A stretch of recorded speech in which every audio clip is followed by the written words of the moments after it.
오늘 설교 제목이 아버지로부터 로고스가 오셨다. 이 말씀은 1장 9절부터 시작되는 그 본문 9절부터 시작돼서 14절까지의 일종의 요약입니다. 1장 9절에 참빛 곧 세상에 와서 각 사람에게 비추는 빛이 있었나니 10절 그가 세상에 계셨으며 세상 그로 말미암아 지은 바 되었으되 세상이 그를 알지 못하였고 라고 말씀하고 있습니다. 근데 제가 노란색을 칠해놨잖아요. 10절에 그가 세상에 계셨으며 라는 이 말씀은 세상에 계셨다. 이 복잡한 것은 좀 건너뛰고 또 그 빛이 영어로 보면은 영어로만 보더라도 어떻게 번역이 되냐면 was coming into the world로 번역이 됩니다. 계셨다라는 게 아니라 오셨다라는 뜻입니다. 과거부터 쭉 계속 오시고 이게 과거 진행형이니까 어떤 분사로도 번역이 가능하니까 원래 헬라어 문법엔 분사로 되어 있어요. 오셨던 거죠. 그 번역은 아다르고 어다른 그리고 특히 우리말처럼 감정이 풍부한 이 단어들은 아다르고 어다른데 오셨습니다. 오셨어요. 그리고 14절 단어를 보면은 이렇게 되어 있죠. 말씀이 육신이 되어 우리 가운데 거하심에 우리가 그의 영광을 보니 아버지의 독생자의 영광의 은혜와 진리가 충만하더라 라고 되어 있습니다. 1장 9절부터 14절까지의 내용은 크게 이렇게 해석이 되어집니다. 첫째는 이 아버지로부터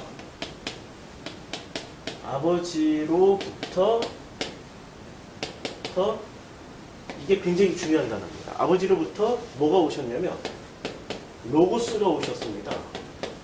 로고스가 왔다.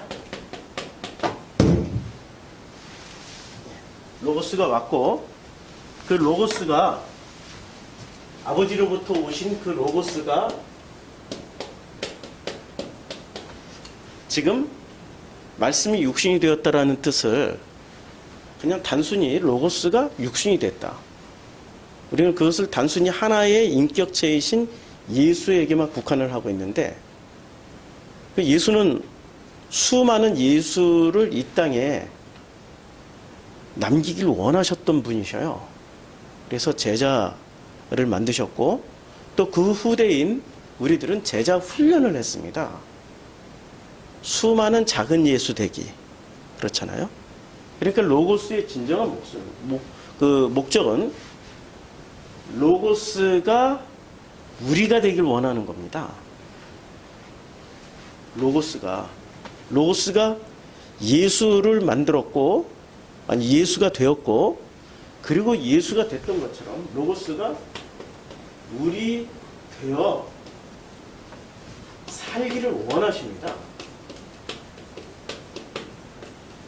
이게 지금 1장 9절부터 14절까지 하나의 큰 축입니다. 아버지로부터 로고스가 왔어요. 그리고 오신 그 아버지로부터 오셨던 그 로고스가 우리가 되어 살기를 원하십니다. 이 모습을 보니까 그게 영광이고 그것이 아버지께서 우리에게 주신 유일하고 오직 단 하나뿐인 아버지의 은혜와 진리라는 뜻입니다. 근데 우리는 이것을 전부 다 어떻게 했어요? 우리말의 번역이 좀 오해가 있죠. 여기 보니까 뭐라고 되어 있냐면 14절 여기 보니까 아버지의 독생자의 영광이요. 아버지의 독생자의 영광이요 라고 이렇게 번역을 해버리니까 마치 예수 한 분에게만 국한되는 듯한 이런 뉘앙스로 번역을 했단 말이에요. 그런데 이것은 사실은 예수 한 분이 아니고 우리 전체 지금 전 인류에게 해당되는 말입니다. 이 번역에 따라서 이렇게 확 달라지는 거죠. 그런데 이 흐름이 하나 있고 또 하나의 흐름은 1장 11절에 1장 10절 그 후반부에 이렇게 되어 있습니다. 세상은 그를 알지 못하였고 누가 알지 못하였어요? 세상 대 이 아버지의 로고스의 지금 상황을 이해하게 하고 있습니다. 그 다음에 11절에 뭐라고 되어 있냐면은 자기 땅에 오매 자기 백성이 어떻게 했습니까? 노란색 칠해놨죠? 영접지 아니에요. 이 세상이 아버지의 반대편에 서 있는 뭐 마귀의 세상이라고 얘기하고 있습니까? 아니면 11절 자기 땅이라고 표현하고 있습니까? 근데 지금 기독교는 이 세상을 뭐라고 표현하고 있어요?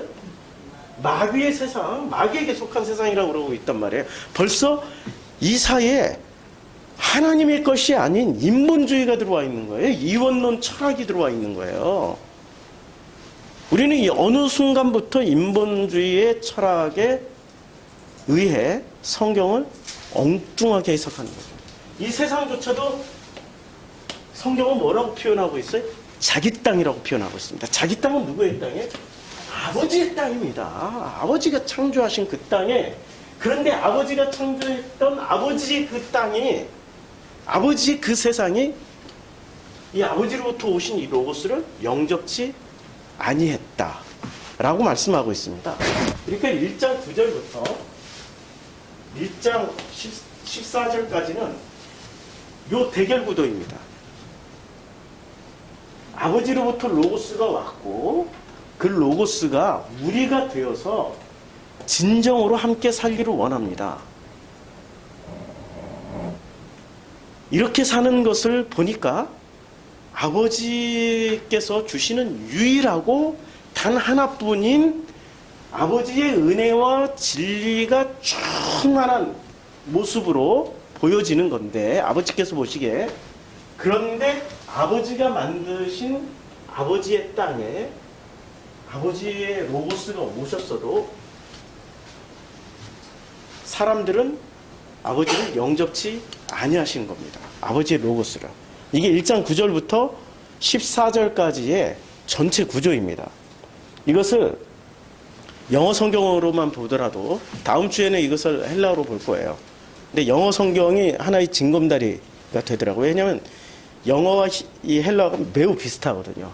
이 서유럽 문법하고 헬라어, 어차피 그쪽에서 다 나왔으니까. 14절 말씀 육신이 되어 우리 가운데 거하심에 라는 이 말을 보면은 이렇게 되어 있죠. Now the word became flesh and to, 이거 뭐가 오타가 났습니다. Residence among us. 이렇게 해서 우리 가운데 거하신다. 그런데 문장 끊고 영어 성경이 이렇게 되어 있습니다. 우리는 보았다. 무엇을 보았어요? 그의 영광을 보았습니다. 근데 그의 영광은 뭐냐면은, 그의 영광은, 우리는 번역은 어떻게 되어 있어요? 독생하신, 이렇게 번역을 해놨어요. 이게 번역 과정이 많이 달라요 지금. 예, 그의 영광을 보았는데 그 영광은 오직 유일하고 the one, 그리고 단 하나뿐인 그 영광이었다. 그 영광을 보았다라는 겁니다. 그런데 그 영광 안에는 뭐가 가득합니까?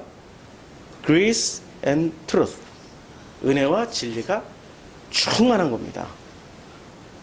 근데 이 모든 과정은, 그의 영광은, 그 은혜와 진리가 충만하신 그의 영광 후 다음에 뭐로 오셨어요? Came from the Father. 아버지께로부터 온 거예요. 그냥 이것을 우리는 의인화시켜서 오직 예수에게 몰아주기를 했을 뿐입니다. 예수대 신학자들의, 이 번역자들의 의도는 이거였어요. 세상 대 예수의 대결 구도로 놓고 예수는 마귀를 멸하고 세상을 멸함으로 말미암아서 아버지께 영광 돌리는 유일한 독생자이시다라고 이제까지의 신학은 그렇게 소개를 하려고 대결 구도로 만들어 놓은 거예요. 그런데 이게 대결 구도입니까? 아니, 자기 땅 대 아버지의 것 대 아버지의 로고스의 싸움이 대결 구도가 되겠습니까? 아니, 상식적으로 생각을 해도 대결 구도가 되겠냐고요. 이건 대결 구도가 아닌 거죠. 영접해버리면은 다른 게 아니고 같은 거라는 것을 알게 되는데, 모를 때는 대결 구도일 수 있죠. 맞잖아요. 모르니까 대결 구도가 되는 거죠. 그러니 이제까지의 신학자들이나 교회에서 이것을 설교했던 분들은 알았던 건가요? 몰랐던 건가요? 애석하게도 몰랐던 거예요. 이게 원래 하나였던 건데. 그래서 이분들에게 필요한 것은 패러다임의 전환입니다. 누가 영접지 아니하신 거예요? 세상이 영접지 아니하신 겁니까? 아버지의 로고스를 받았다라고 생각했던 그분들이 영접지 아니하신 겁니까? 그러니까 자기 땅에, 방점은 자기 땅이에요. 여기에 속해 있는 사람들이 자기 땅입니다. 자기 땅. 아버지의 그 세상에서 살고 있는 그분들이니까 이분들도 이미 아버지의 로고스가 뭔지를 정확하게는 모르지만 받았던 분들이세요. 하나님의 형상이란 얘기죠. 그걸 받았는데도 불구하고 이분들이 못 깨닫는 겁니다. 영접지를 아니하시는 거예요. 지금 이게 마귀 대 천사, 빛 대 어둠, 선 대 악의 싸움이 아니라는 거예요. 이 전체가 그냥 하나가 아버지의 로고스입니다. 이 아버지의 로고스 안에서 벌어지고 있는 일들을 지금 요한복음 1장은 끊임없이 설명을 해주고 있어요. 지난주 설교가 원래 하나였던 것에서 이렇게 둘로 갈라지는 창세기 1장을 설명을 해드렸잖아요. 우리가 무더위 쉼터 때 이렇게 나누다 보니까 더 풍성하게 나오게 됐는데요. 이런 개념이에요. 사랑이라는 개념에 대해서 우리 무더위 쉼터 때 나누었어요. 이 사랑이라는 개념이, 이 사랑은 있잖아요. 우리는 사랑하면은 항상 좋은 거, 선한 거, 잘해주는 거, 뭐 최선의 것을 주는 것이 사랑이라고 생각한단 말이에요. 사랑. 근데 성경에서는 이 사랑을 마치 어떤 개념으로 쓰고 있습니까? 사랑을 어떤 그 감정의 집합체로 표현하고 있습니까? 아니면 이 사랑을 빛으로도 표현하고 있고 이 사랑을 로고스로도 표현하고, 사랑을 표현하는 단어가 진리고 사랑을 표현하는 단어가 은혜이지 않습니까? 그러면 우리는 이 은혜, 빛, 로고스, 진리를 생각하면은 우리는 알게 모르게 이제까지 서구 신학이 저질렀던 이원론의 개념으로 생각을 합니다. 이원론의 개념으로 생각해가지고 이 이원론의 개념에서는 이런 쪽은 이건 사랑 맞아. 근데 이 반대에 있는 어둠, 악, 그러니까 악이라고 해봐야 내게 불편하고 내게 아주 그 좋지 않은 것들을 다 악이라고 표현하지 않습니까? 선악의 기준이 너에게 있어요? 나에게 있어요? 나에게 있단 말이에요. 이기적인 거죠. 악은 이기심에서 나오는 겁니다. 너에게 있는 게 아니라 나에게 있는 거예요. 자, 이 사탄, 마귀, 뭐 이런 거 다 써놓고 요것은 사랑이 아니고 요거는 증오와 저주야. 그런데 실제로 큰 틀에서 보면은 이건 사랑이기 때문에 요거는 우리가 가져야 되고 요건 악이기 때문에 요걸 취하지 말고 싸워야 돼 라고 말하는 사람들이 증오와 미움을 부추기는 겁니까? 아니면 이것 전체를 그냥 하나였어 라고 말하는 사람들이 증오를 부추기는 겁니까? 증오는 어디서 나오죠? 분리하는 데서 증오가 시작되는 거예요. 그렇죠? 이게 어둠이었다면 전체가, 성경은 이렇게 설명하고 있어요. 지난주 내용이 이거였어요. 이거 전체가 어둠이었어. 이거 전체가 어둠이었지만 그러나 이 어둠 가운데서 하나님이 빛이 있으라고 했더니 빛이 나온 거야. 이해가 되세요? 그러니까 이것을 어둠이라고 표현하고 이것을 빛이라고 알고 있었던 우리들에게 완전히 발상의 전환을 이루어 주신 게 창세기 1장에 빛이 있으라는 말씀입니다. 그것을 하나님 뭐라고 표현하셨어요? 보시기에 좋았더라. 그게 하나님의 토부입니다. 하나님이 그 토부를 가지고 있으면 전부 다 보시기에 좋은 거예요. 그런데 그 토부를 내가 가지고 있으면 이걸 나눠버립니다. 내가 보기에 좋은 것만 좋은 거고 내가 보기에 안 좋으면 요거는 악이요, 마귀 것이요, 어둠이요, 온갖 안 좋은 수식어를 다 갖다 붙여줘요. 그런데 이 어둠과 빛의 원리가 같다라는 거 아십니까? 어둠은 있잖아요. 모든 색이 모이면 어둠이 돼요. 노란색, 파란색, 빨간색. 원래 검정이라는 거 없는데 노랑, 파랑, 빨강, 보라 뭐 이런 색깔들이 다 모이면 무슨 색이 되죠? 검정색이 되죠. 우리는 이것을 어둠이라고 부르고 있지 않습니까? 캄캄해진다, 어둠이다. 빛도 마찬가지예요. 빛도 같은 원리예요. 빛은 밝잖아요. 밝다. 이 밝음이 빛이잖아요. 이 밝음이 빛인데, 자, 이제 빛이 노란빛, 파란빛, 빨간빛, 온갖 빛들이 다 모이면 이게 검정이 됩니까? 아니면 밝은 빛이 되는 겁니까? 밝은 빛이 되는 거예요. 그러니까 이 빛 안에도 뭐가 지금 숨겨져 있어요? 온갖 스펙트럼이 숨겨져 있는 거죠. 빛의 스펙. 빨주노초, 파남보가 다 숨겨져 있고, 이 검정 가운데도 뭐가 담겨 있는 거예요? 온갖 스펙트럼이 담겨 있는 거예요. 빨주노초, 파남보에 온갖 스펙트럼이 담겨 있는 거죠. 본질이 다른가요? 같은 거예요. 그런데 이것을 누가 나눴습니까? 놀랍게도 종교가 나눠놨어요. 종교는 나눠놓고 대결 구도로 만들어 놓은 겁니다. 사람들이 왜 영접지 아니할까요? 이쪽에 속해 있는 사람들은 이것을 악이라고 그러고, 이쪽에 속해 있다라고 생각하는 사람들은 이쪽을 악이라고 생각해서 영접지 아니하는 겁니다. 지금 영접지 아니한다라는 이 단어의 핵심은 여기에 보면 영접지 아니한다. 11절에 자기 땅에 오매. 이게 몽땅 다 이게 누구 땅이었어요? 아버지의 땅에 왔는데 아버지의 백성이 영접지 아니했어요. 왜 영접지 아니했어요? 나누어져 있었으니까. 이 나누는데 주력 역할을 하신 분들이 누구였어요? 분리주의자, 파리사이오스,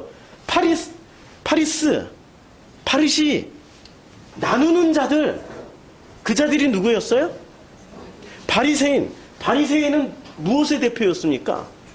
종교의 대표였죠. 종교가 나눠놓은 거예요. 종교가 이것을 나눠버린 겁니다. 종교가 나누어서 이것 전체를 아버지의 땅으로 보지 않고, 아버지의 세상으로 보지 않고, 요것만 아버지의 세상이야. 그리고 이거는 멸해야 돼 라고 생각했어요. 그래서 이걸 멸해야 돼 라고 생각하는 사람들이 아버지의 로고스가 오시더라도 아버지의 로고스를 받아들이지를 아니하는 겁니다. 영접이란 단어는 극존칭으로 우리말로 번역을 했는데 사실은 영접이 아니고 퍼블릭한 단어를 썼어요. 람바노. 취하다라는 단어로 썼습니다. 취하지 않은 거예요. 받아들이지 않는 겁니다. 받아들이지 않고 취하지 않고 자기가 선택하지도 않는 겁니다. 영어 번역에 따라서는 초이스라고도 나오고요. 다양한 해석이 나옵니다. 영접지 아니하다라는 이 본문은. 그래서 우리는 이 본문에서 지금 이 핵심이 뭐죠? 요한복음을 까딱 잘못 읽으면 요한복음을 읽고 이혼론자가 되고 영주주의자가 됩니다. 내가 신이야. 왜냐하면 자 보세요. 신의 유일한 신이 가지고 있는 유일한 기능은 뭐죠? 심판하는 거예요. 벌써 영접 안 하는 사람들은 뭐를 가지고 있기 때문에 영접을 안 합니까? 자기 마음속에 무엇이 담겨 있기 때문에, 자기 로고스를 가지고 심판을 하고 있기 때문에 저건 어둠이고 죄야, 저건 잘못된 거야 라는 심판을 담고 있기 때문에 영접지 아니하는 거예요. 우리가 자녀들의 행동을 볼 때, 우리 부부의 어떤 행동을 볼 때, 내 가족의 어떤 행동을 볼 때, 내 친구의, 내 주변의 이웃에 있는 내 공동체의 누군가의 행동을 볼 때 우리는 벌써 뭐부터 나오기 시작해요? 판단부터 하죠. 판단. 옳다, 그러다, 잘했다, 잘못됐다. 그런데 내가 속해 있는 내 가족이 자기 땅이란 말이에요. 자기 땅이라니까요. 자기 땅에 있는 내 가족이 누구예요? 아버지의 형상들이란 말이에요. 이것을 내가 왜 영접지 아니에요? 이웃을 사랑하라고 그랬는데 왜 영접지 아니에요? 자기 로고스가 담겨 있고 자기 로고스로 벌써 심판하고 있는 거예요. 우리는 놀랍게도 매 순간 매 시간 심판하고 있어요. 놀라운 일이죠. 자기 가족하고 살면서도 얼마나 많은 시간을, 얼마나 많은 자기의 에너지를 심판하는 데 쓰고 있습니까? 자기 가족도 하물며 심판하는데 자기 가족이 아닌 사람과 같이 살면은 얼마나 많은 그 심판 판단을 하겠습니까? 살아보면 알아요. 살아보면 알아요. 그거 내려지는데 엄청난 시간이 걸리는 거죠. 그래서 세상 말에는 이게 있잖아요. 예, 모든 짐승은 다 거두어도 검은 머리 짐승은 거두지 마라. 반드시 배신한다. 상처받는다. 이게 깔려 있는 거죠. 왜 그럴까요? 멍멍이들은 자기 로고스가 없어요. 짐승들은 자기 로고스가 없어요. 잘해주면 행복하고 못해주면 으르렁거리는 거예요. 그렇죠? 근데 사람들은 잘해줘도 다 자기 로고스들이 있기 때문에 그걸 잘해주는 걸로 안 본다니까요. 그리고 내가 잘해주는 것조차도 실질은 자기 로고스로 해주는 것이기 때문에 상대방의 로고스가 그것을 긍정으로 받아들일지 부정으로 받아들일지 그런 것조차도 생각 안 하고 내가 좋으니까 일방적으로 나 좋으니까 무조건 받아. 왜 안 받아? 받으라니까 받아. 이게 엄마들의 모습이고 이게 아빠들의 모습이고 이게 나의 모습이고 우리 가족들 사이에서 일어나고 있는 사람들의 모습이잖아요. 연약한 자들은 싫어요, 힘들어요, 그만 주세요 하는데도 우리는 그런 시그널을 다 무시해요. 내가 옳기 때문에. 내가 옳다라는 증명을 누가 해줍니까? 자기 로고스가 해주는 거지 하나님이 해주는 게 아니에요. 자기 로고스가 해주는 거예요. 제 지난 스토리를 보니까 우리 아버지는 심성이 엄청 좋으신 분이셨어요. 가정에 충실하려고 하셨고 어떻게든지 가정이란 그 공동체를 책임지시려고 엄청난 노력을 하셨던 분이셔요. 근데 이분이 자기 로고스를 많이 가지고 계셨어요. 자기 로고스가 많은 사람일수록 상대방의 관점에서 보질 않아요. 자기 관점으로. 워낙에 또 똑똑하셨던 분이니까 우리 어머니가 간경화증으로 돌아가셨는데 A형 간염으로 인한 간경화증으로 돌아가셨는데 그 피곤한 우리 어머니를 모시고 당신이 최선 다해서 해줄 수 있는 것은 여행이다. 못 다녀본데 다녀보는 거다. 거의 뭐 매주에 몇 번씩 그냥 고속버스 타고 전국 일주를 하셨습니다. 그리고 그 기념을 어디서 했냐면 꼭 휴게소에서 이렇게 사진 찍는 휴게소 사진으로 앨범으로 몇 권을 남기셨어요. 어머니가 돌아가시고 나서 당신은 할 일 다 했다는 거예요. 당신 방식이지. 근데 그 마음의 중심은 그게 아닌데 그런 식으로 다녔어요. 이래 어머니는 몸이 힘들어서 너무 고통스러운데 그렇게 전국적으로 끌고 다니시니 보긴 좋지만 새로운 걸 경험해서 그건 좋지만 몸이 힘드니까 그걸 못 받아들이죠. 그럼 여행 갔다 오고 나면은 후유증이 꼭 있어요. 당신은 최선 다해서 잘해줬는데 왜 안 받아들이냐. 술 한잔 마시면 꼭 그 말씀이 터져 나오는 거죠. 왜 기뻐하지 않느냐. 우리가 복음으로 들어온다는 건요. 상대방을 읽는다는 거죠. 자기 로고스가 내려지고 상대방의 모습으로, 상대방의 눈으로, 상대방의 마음으로, 상대방의 생각으로 나를 보고 나를 읽고 나를 해석하고 그리고 그가 원하는 것을 얘기를 해주는 게 그게 영접한다. 카탈 안 봐도 취하게 만들어주는 거예요. 우리는 지금 어떤 열매를 내놓고 있습니까? 선악 지식 열매를 따먹은 사람은 마지막까지 모든 사건, 사물, 사람, 관계를 뭐로 생각을 해요? 죄와 지식으로 판단하고 따지게 됩니다. 그게 선악 지식을 모은 사람들이에요. 이 선악 지식을 우습게 보면 안 되죠. 이 창세기 3장이 뜩 하고 나왔고 그때 이후로 모든 사람들이 이걸 원죄라고 그러는데 원죄가 아니고 선악지식을 원죄라고 설명하고 있어요? 아니면 선악지식을 따먹은 걸 원죄라고 설명하고 있어요? 기존의 신학은? 따먹은 행위를 원죄라고 그러잖아요. 그러니까 이 사람들은 본질은, 성경에서 말하고자 하는 본질은 선악지식인데 본질을 안 보고 뭐를 봤어요? 따먹은 행위를 봤다니까요. 행위를 보고 그 행위를 회개하면 원죄는 사아지고, 이게 원죄란 말이에요. 원죄는 사함을 받고 뭐가 돼요? 이제는 깨끗해지니까 자범죄만 회개하라. 예, 자범죄, 살면서 저지르는 이 자범죄만 회개하면은 이제 천국 가는데 아무 지장 없다라고 가르쳐주고 있는 게 기존의 교리란 말이에요. 근데 성경에서 말하고자 하는 본질은 선악 지식 열매예요? 아니면 이 따먹었던 행위입니까?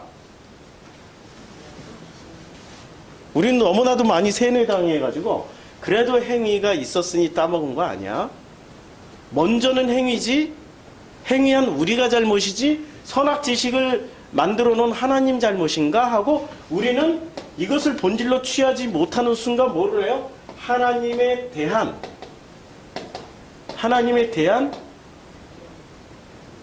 그 변론을 시작해 줍니다. 그렇잖아요. 따먹은 행위를 가진 내가 잘못이지 선악 지식의 열매를 만들어 놓은 그분 잘못이 아니라 우리가 변론을 해주잖아요. 인간이 하나님을 변론해 준다. 그러면 하나님이 하나님이에요? 인간이 하나님이에요? 누가 신이 돼 있어요? 이미 선악 지식이 작동하고 있는 거죠. 아니, 이렇게 심플한 것을 지난 2000년 동안의 기독교 역사는, 아니 훨씬 거슬러, 이거는 유대교의 역사는 왜 이렇게 생각을 안 했을까? 인간이 신이 돼 있어요. 광야에 나왔던 그 사람들이 광야에서 소에다가 뭐를 입혀요? 소에다가 금박을 입히고요. 그 다음에 소에다가 온갖 꽃치장 화려한 색을 다 칠해놓고 이 소를 뭐라고 불렀습니까? 엘로힘이라고 불렀어요. 하나님이라고 불렀어요. 엘로힘. 하나님이라고 부르면서 소를 뭐로 만들었어요? 소를 신으로 만들어 놨단 말이에요. 광야에서 했던 그 짓을 지금 누가 하고 있어요? 종교가 하고 있다니까요. 행위에다 초점을 맞춰놓고 나니까 인간이 죄인이 되지만, 아니 인간이 죄인이 돼? 근데 그 죄인된 인간이 역으로 보니까 세상에 이건 하나님에 대한 변론이었고 그들이 하나님이 되어 있는 거예요. 그들이 지금 소가 되어 있는 거예요. 지금 본래 하나님을 금박 칠해놓은 게 아니라 그들이 가장 맛있어하고, 소의 특징이 있잖아요. 소는 버릴 게 하나도 없는 짐승이잖아요. 인간에게. 소가 중국인들에게 들어가면은 소가 뭐까지 다 쓰여져요? 머리끝부터 발끝까지 버리는 거 하나도 없어. 중국인들 손에 소가 들어가면, 서양인들 손에 소가 들어가면은 꼬리 버리고 족발 버리고 뿔 버리고 다 하는데 중국인들 손에 들어가면은 소는 털까지도 버릴 게 없어져요. 가죽까지 다 써버리니까. 철저하게 먹기 좋고 활용하기 좋은 어떤 것을 선택해서 그것을 치장해버리는 거죠. 그리고 누가 써먹어요? 자신들이 소를 변론해주면서 이 소야말로 위대한 신이야. 우리가 이 소를 섬기면 섬길수록 이 소는 우리에게 뭐를 갖다 줘요? 고기를 주지요. 가죽을 주지요. 농사를 지어주는 힘을 제공해 주지요. 또 우리와 함께 살고 있는 우리의 동무가 되어주지요. 와, 놀라운 걸 다 주는 존재가 이 소였다라는 거죠. 이것을 원어 성경하는 사람들은 알레고 요거 하나 가지고 우상을 마치 나하고 멀리 떨어뜨려 놓은 어떤 것으로만 생각하고 있는데, 그들이 이혼론자고 그들이 영주주의자예요. 또 다른 교리일 뿐이에요. 본질은 행위를 보느냐, 성경에서 말씀하고자 하는 본질을 보느냐예요. 종교는 행위를 강조하게 되어 있습니다. 행위를 강조하면 반드시 이 행위는 어디로 결론이 갈까요? 죄로 결론이 가요. 그래서 죄가 많은 사람은 구원이 있다 없다.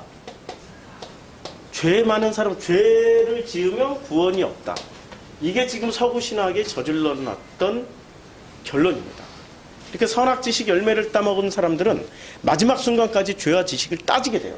죄와 지식을 따지는 게 선악지식 때문에 따지는 거 아닙니까? 행위 때문에 따지는 게 아니라, 그렇죠?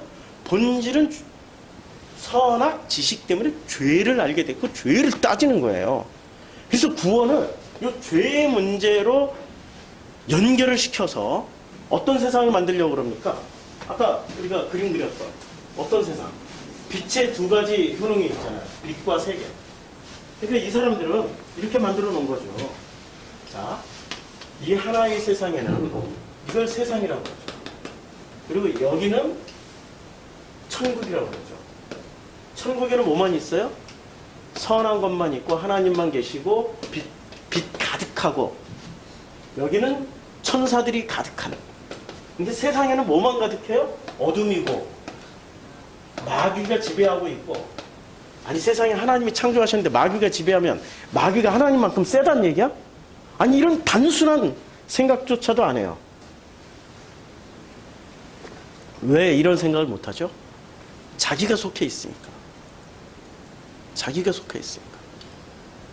북한 주민들이 북한이 천국인 줄 알잖아요. 지상낙원. 왜 지상낙원이라고 생각할까요? 자기가 속해 있으니까. 그들이 남한에 넘어오는 순간 자기가 속해 있던 사회가 지옥이라는 것을 알게 될 거란 말이에요. IS에 속한 사람들이 IS에 속해 있을 때는 거기가 천국인 줄 알아요. 근데 그들이 IS에서 빠져나와서 객관적으로 볼 때 자기가 지옥에 있다는 것을 알게 될 거란 말이에요. 왜 사람들은 깨닫지 못하냐면 자기가 거기에 속해 있어서 이 세상과 자기가 우리가 되어 있기 때문에. 마귀, 그 다음에 여기는 뭐가 가득해요? 예, 어둠, 악이 가득하죠. 그런데 이것을 창세기 1장은 어떻게 봤다고요? 예, 이걸 그냥 어둠이었는데, 어둠이 나쁜 의미가 아니에요. 여기서 빛이 있으라 하니까 빛이 나온 거예요. 빛이 있으라 하니까 빛이 나온 거예요. 그 빛이 여기서만 나온 게 아니라 플러스된 여기서 빛이 나왔다라는 거죠.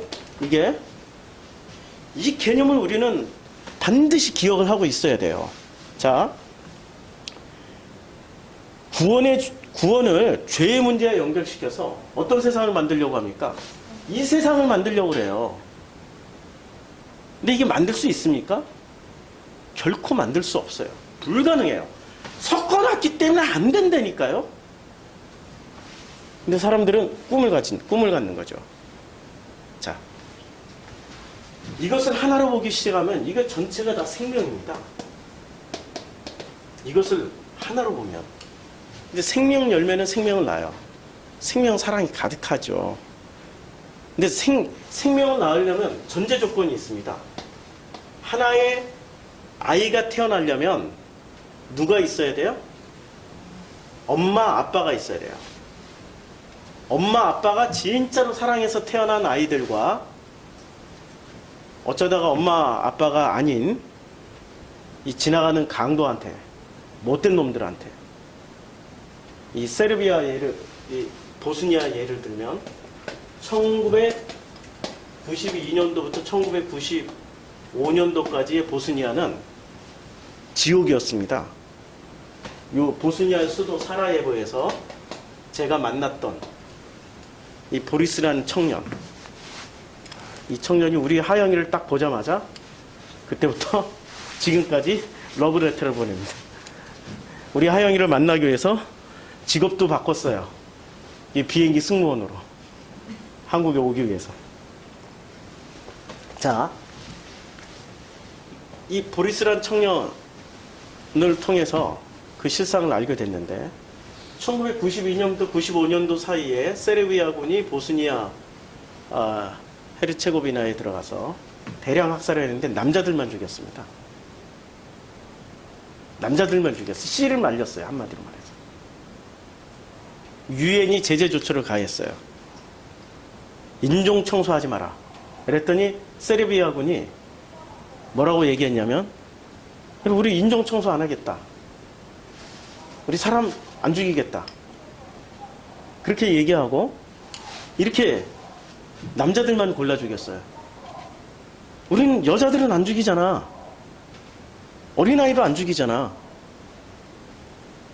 우리는 살려뒀잖아. 대신에 이 사람들이 세르비아 정교회 기독교인들입니다. 2000년 역사를 가지고. 보스니아 사람들이 이슬람이에요. 대신에 우리는 씨앗들만 죽여.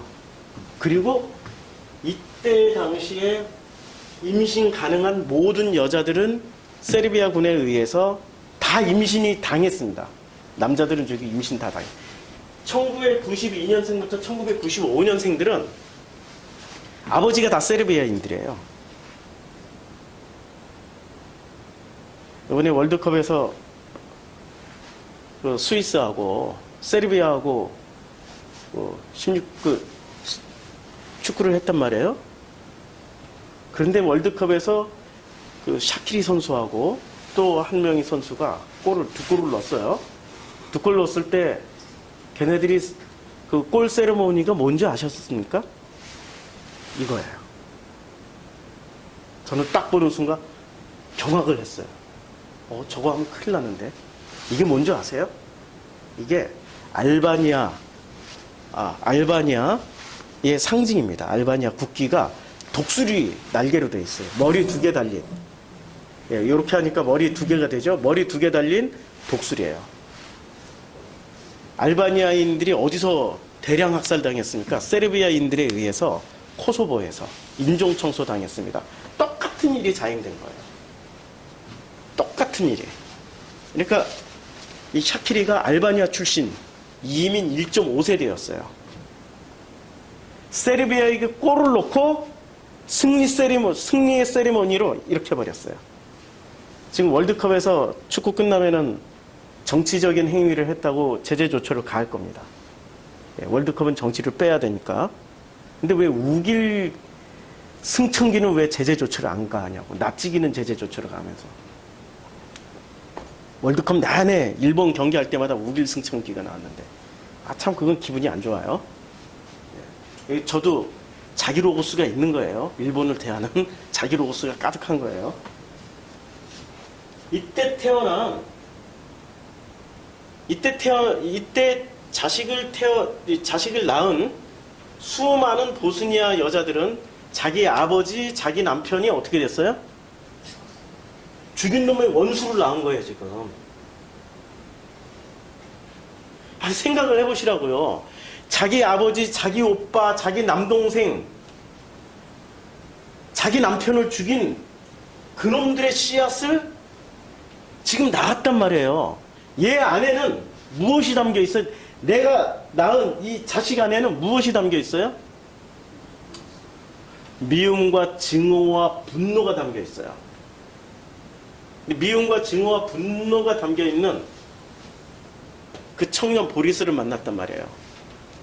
이 청년이 머리가 굉장히 좋은 청년이었어요. 몇 개 국어를 하고. 근데 그 분노의 역사를 살아왔기 때문에, 어머니로부터 물려받은 분노의 역사를 살아왔기 때문에,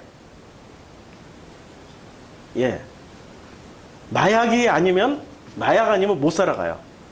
벌써 얘가 2015년도에 우리가 이 보스니아에 갔으니까 얘가 20살이에요. 벌써 얼굴이, 마약하면은 이 서구 애들은 벌써 그냥 얼굴에 다 쓰여져 있어요. 다 얘기를 해. 본인이 또 다 얘기를 했어. 얘가 다. 그래서 물어봤어. 그럼 너는 종교를 아버지의 종교인 기독교를 가졌냐? 어머니 종교인 이슬람으로 선택을 했냐? 더니 대답을 기가 막히게 하는 거야. 자기의 원래 가족인, 지금 다 망명해서 프랑스에 살고 있는 프랑스의 카톨릭을 자기는 선택했다. 왜냐면 내가 목사라고 얘기하니까 이슬람이라고 얘기를 안 하더라고. 엄마가 너를 키울 때 어떻게 키웠냐? 사랑으로 대했지만 그 사랑 속에는 미움과 증오가 담겨 있었던 거예요. 그런데 그것을 자기가 이제는 사랑으로 해석해서, 야, 기적을, 우리를 만나고 나서 얘가 바뀌었어요. 마약 끊고 일평생을 골방에 갇혀서 스스로를 가둬서 게임만 하던 친구가 한국을 너무 잘하는 거예요. 게임을 하니까. 게임의 챔피언인 나라에서 온 거예요, 우리가. 우리나라가 세계 최고의 것들이 있습니다. 게임. 방탄소년단. 세계 최고입니다. 그 친구 안에는 뭐가 담겨 있습니까? 세상이라고 하는 것과 천국이 동시에 담겨져 있었던 거예요. 이것이 서로 화해하고 통합이 될 때, 그 보리스는 비로소 자기가 자기 인생을 살아가게 되는 거죠. 이걸 분리하게 되면 어떻게 돼요? 끊임없이 사랑하지만 분노하고, 좋아하지만 짜증나고, 행복하지만 죽이고 싶은 거예요. 우리는 모두가 그렇게 태어난 자녀들입니다. 누구 밑에서 태어났기 때문에? 종교에게서 태어났기 때문에. 종교는 뭐를 가르쳐줘요? 태어나는 순간부터 분리해서 가르쳐주잖아요. 분리해서. 종교는 미워할 것을 가르쳐주고 사랑해야 될 것을 가르쳐준단 말이에요. 그런데 본래 하나님은 이 전체를 뭐로 만드셨어요? 생명으로 만드신 거예요. 생명으로. 이 생명을 품은 자들이 하나님의 형상인 겁니다. 이건 놀라운 단어예요. 하나님의 형상이라는 건. 사랑은 생명을 낳아요. 사랑해야 생명이 나와요. 근데 우리는 사랑해서 태어난 자식들이 아니고 세르비아 군에 의해서 태어났던 이 시절에 1992년부터 95년 사이에 보스니아 엄마들이었단 말이에요. 지금 이게 이해가 되시죠? 마음으로 와닿으나요? 아니, 눈을 보니까 지금 이게 처음 접하는 사실이고 처음 알게 되는 이 팩트이기 때문에 혼란스러울지 모르지만 실제로 우리는 이 상황 전체가 우리가 보스니아 엄마들이었다니까요. 사라예보에서 살았던 여자들이었어요. 근데 원래 우리는 사라예보에서 살던 여자들이 아니고 원래 우리는 그렇게 미움과 증오의 대상의 씨를 가질 필요가 없는 사람들이었는데 그 과정 전체가 종교전쟁이었단 말이에요. 이슬람 대 기독교의 전쟁이었고요. 종교에 의해서 우리는 그렇게 우리에게 주어주신 하나님의 선물인 그 생명을 생명으로서 바라보지 못하고 선악으로 바라봤던 거죠. 영화 컴선데이, 강추 영화입니다. 우리말로는 그날이 오면이라고 번역을 했는데 이 목사님이 실존 인물입니다. 지금도 살아있고요. 6,000명 교회, 미국에서 6,000명 교회, 대형 교회예요. 6,000명 교회 목사였어요. 백인과 흑인 목사였는데 백인들도 골고루 이렇게 오면서 참석하면서 그야말로 아름다운 교회로 성장하고 있었습니다. 그리고 방송 설교자로서도 굉장히 유명한, 그리고 복음 가수로서도 굉장히 유명한. 추우시면 저 뒤에 담요 있어요. 담요. 예, 담요 좀 갖다 주시면 좋을 것 같아요. 예. 메시지를 전하기 시작했어요. 근데 이분이 그러던 그가 어느 날 이 아프리카에 굶어 죽는 아이들의 동영상을 보고 심각하게 그것을 위해서 기도하다가 하나님의 음성을 들은 거예요. 하나님의 음성을 듣고 그때 들었던 그 메시지를 전하기 시작했습니다. 그 메시지의 핵심이 이거예요. 지옥은 존재하지 않습니다. 지옥은 존재하지 않습니다.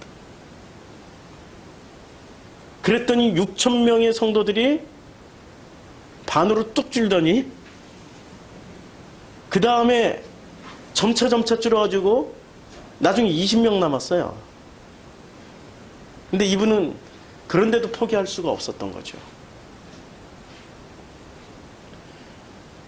왜냐하면 하나님은 사랑이시기 때문에 지옥을 만들지 않았다라고. 강력하게. 심판은 예수가 당했으니까 우리는 사랑만 받아도 충분하다고. 이렇게 외쳤어요.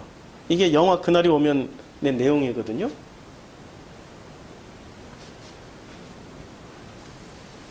하나님은 사랑이세요.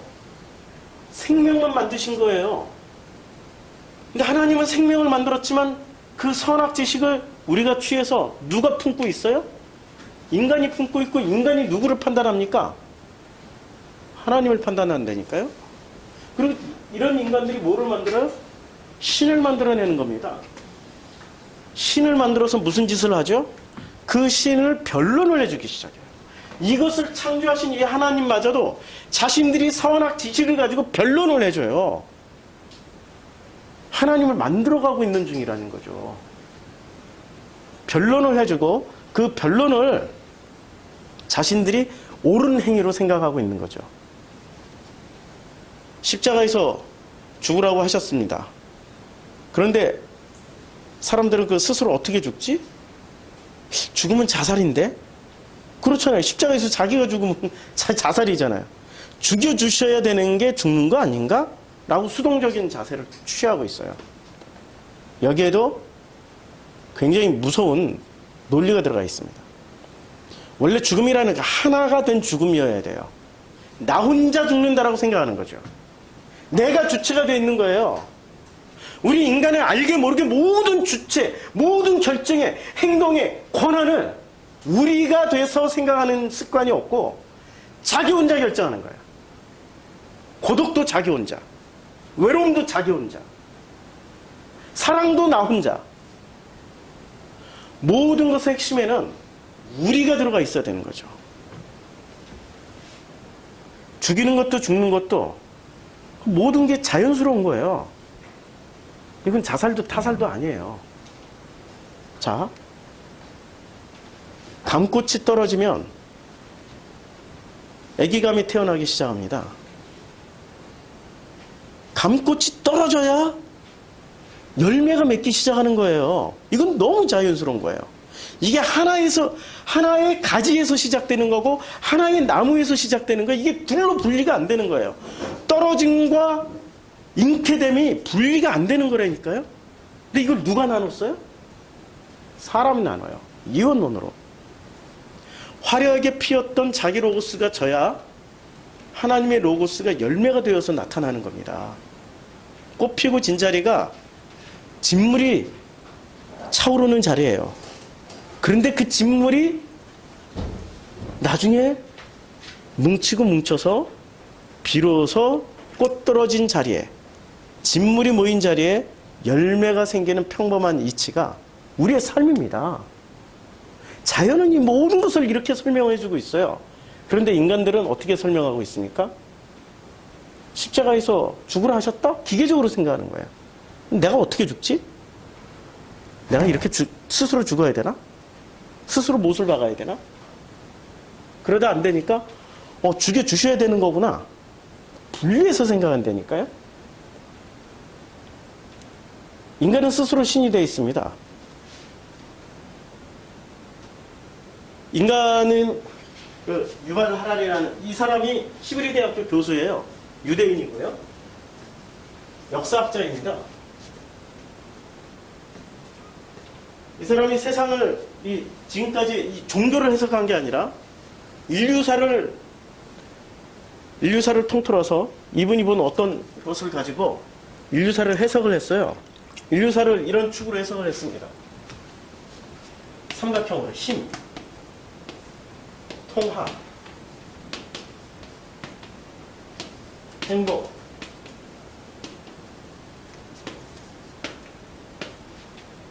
이렇게 해석을 했어요.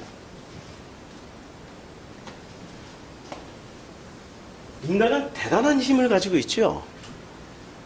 지구상에 존재하는 펭귄은 몇 마리예요, 지금? 이분이 지금 다 분석을 해놨어요. 지구상에 존재하는 펭귄은 5천만 마리입니다. 그럼 지구상에 존재하는 닭은 몇만 마리일까요? 예? 500억 마리. 500억 마리. 인류 70억 인구니까 인류 한 사람당 그 7이 50이 되려면 몇 개가 들어가야 돼? 77에 49. 인류 한 사람당 닭 7마리가 언제든지 이렇게 먹힐 준비가 돼 있는 거예요. 나 한 사람당 7마리가 준비가 세팅이 돼 있는 거예요. 이건 기형적인 거죠. 굉장히 뭐가 이상한 거예요. 아프리카의 물소가 다 통틀었더니 200만 마리입니다. 아니 20만 마리. 아프리카 물소를 다 세어왔더니 20만 마리예요. 그럼 지구상의 가축소는 몇 마리일까 될까요? 가축소는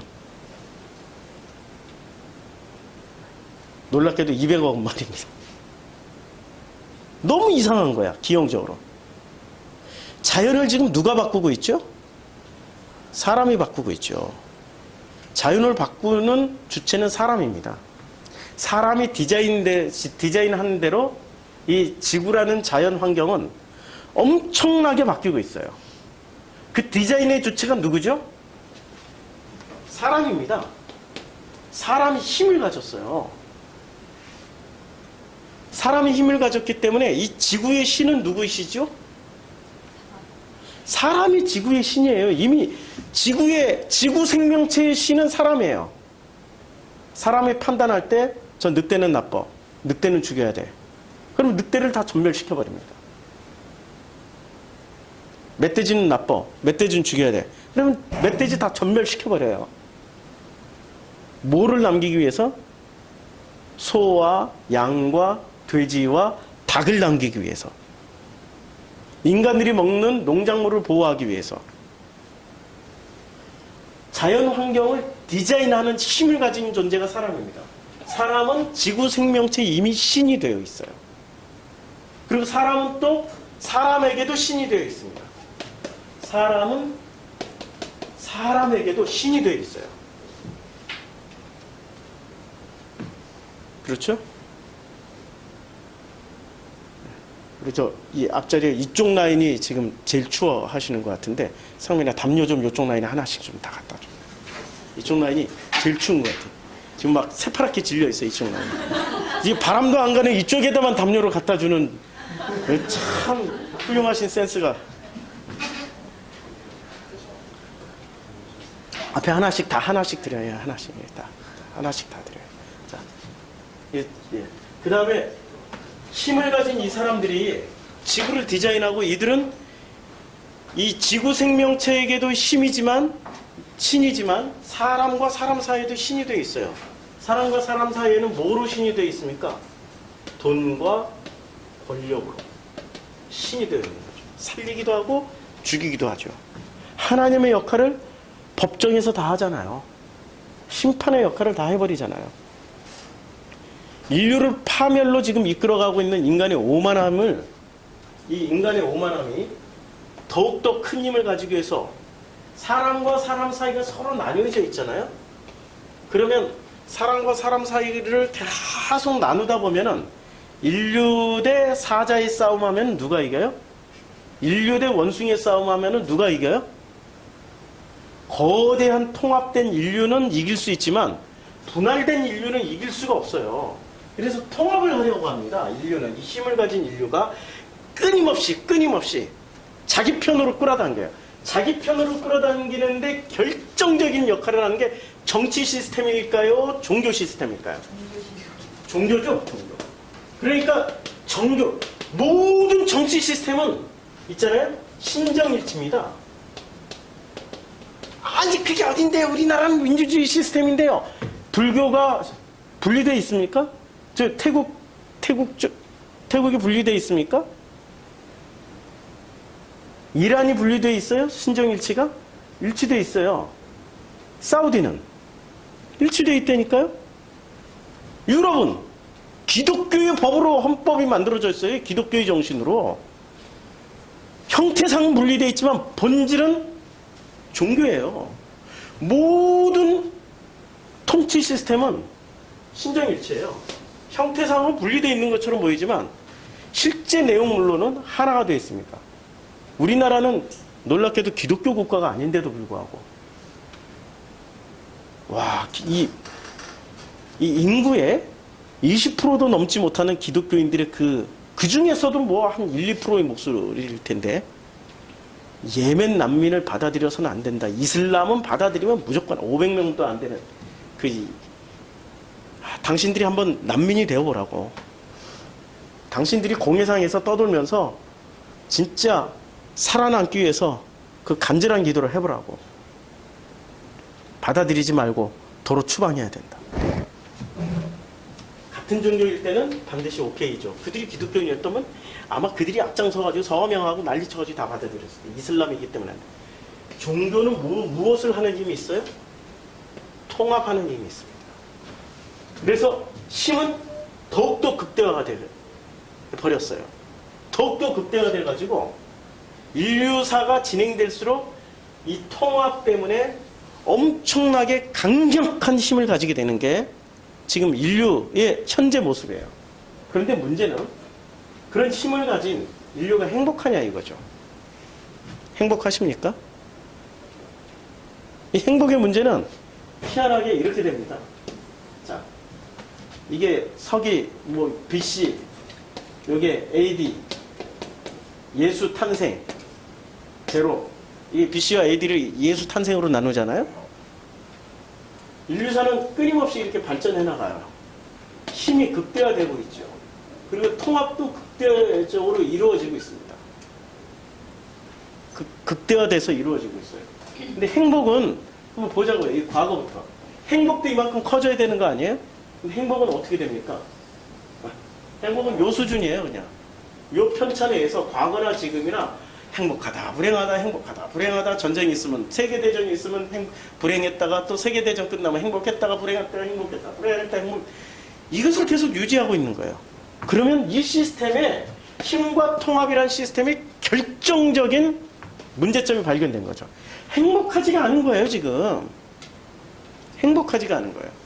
그래서 행복하기 위해서 더욱더 인류는 통합된 힘을 가지고 무엇을 추구합니까? 더욱더 강력한 힘을 만들어놔요. 그게 뭐죠? AI 빅데이터입니다. 이 빅데이터를 통해 가지고 더욱더 강력한 힘을 가지려고 그래요. 이게 지금 인류가 나가는 방식이에요. 지금 현재. 근데 빅데이터가 만들어지면 만들어질수록 행복할까요? 이런 것을 다룬 영화가 굉장히 많습니다. 영국에서 만든 영화인데 남편과 아내가 행복하지 않고 자녀들이 행복하지 않아요. 너무 행복하지 않으니까 그 가족이 결정했어요. 인공지능 로봇 가정부를 들이기로. 가정부를 들였는데 이 가정부의 기능이 굉장히 많아. 요리도 너무 잘해. 청소도 너무 완벽하게, 잠도 안 자고 온 집안을 깨끗하게 하나. 얘는 잠을 잘 필요가 없으니까. 그리고 이 예쁜 가정부가 엄마보다 예뻐, 아이들에겐. 예쁜 가정부가 아이들을 가르쳐줘요. 공부를 지도하고 질문하면 대답을 다 해주는데 얘는 감정이 없어. 엄마는 감정이 있어. 엄마는 막 승질내고 화를 내고 피곤하고 짜증나고 이렇게 하는데 가정부는 절대로 그렇게 입력이 안 돼 있어. 언제나 아이들이 물어보면 친절하고 가장 그들이 좋아하는 어조를 내면서 대답을 다 해주는 거예요. 이 남편이 원하는 입맛을 이 가정부 AI는 입력을 다 해놓고 항상 이 집의 가장인 아빠이자 남편에게 최선의 음식을 제공해줘요. 남편이 원하는 어떤 구석을 깔끔하게 치워놔. 점차 남편과 아이들은 가정부를 사랑하게 됩니다. 누가 소외당하죠? 엄마의 여자의 역할을 뺏겨버린 엄마는 그때부터 불행해지기 시작하는 거예요. 이게 지금 인류의 모습이에요. 앞으로 진행될 인류의 모습입니다. 인간의 오만함을 끝장낼 빅데이터가 지금 성장하고 있습니다. 우리는 더해진 이 행복이라는 기준이 이거 다 넘어가죠. 시간 때문에. 인간이 심히 행복감을 채우지 못하는 이유가 뭘까요? 왜 행복을 채우지 못하죠? 자기 로고스를 다 가지고 있어요. 그 영화의 핵심은 자기 로고스예요. 자기 로고스. 엄마는 엄마의 로고스, 아이들은 아이들의 로고스, 남편은 남편의 로고스, 아빠는 아빠의 로고스. 각자 자기 로고스를 가지고 있습니다. 각자 자기 로고스를 가지고 있는 이 존재들이 자기 로고스를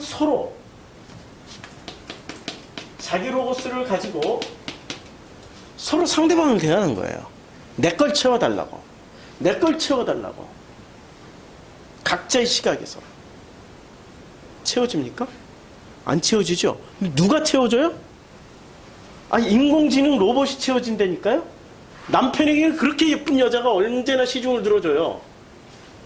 아이들에게 그렇게 친절한 그 가정교사이자 자기네들이 맛있는 간식을 만들어주는 이 아리따운 여자가 언제든지 친절하게 대답을 다 해줘요. 그 로고스를 만족시켜주는데 놀랍게도 자기 로고스, 그 인공지능대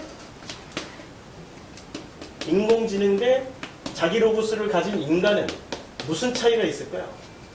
인간은 감정이 있고 인공지능은 감정이 없어요.